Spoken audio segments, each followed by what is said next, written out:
Divorcer, se séparer est devenu de plus en plus fréquent. Les foyers monoparentaux représentent aujourd'hui environ 20% des familles.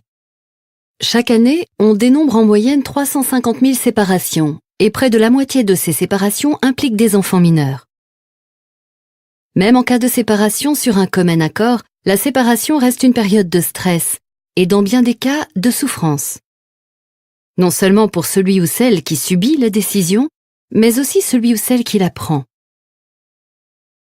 Si la séparation constitue bien sûr un bouleversement pour les parents et les enfants comme pour l'entourage familial et amical, c'est la tension relationnelle continue entre les parents qui fait souffrir les enfants.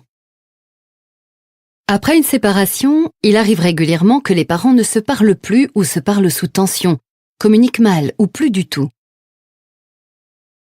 Ils sont souvent pressés de mettre un terme à l'histoire du couple. C'est normal.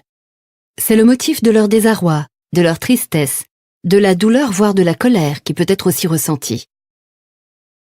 Dans cette situation, même si c'est difficile, le rôle des parents est de protéger l'intérêt de leurs enfants.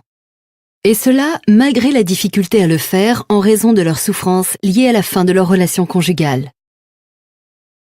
Quand on se sépare, on peut être tellement en colère, en vouloir à l'autre à tel point que l'on peut avoir envie de démolir tout ce que l'on a construit ensemble. Plutôt que de démolir, il est possible de déconstruire votre relation conjugale pour reconstruire une nouvelle relation entre vous. Une relation parentale nouvelle, meilleure pour les enfants et pour vous-même.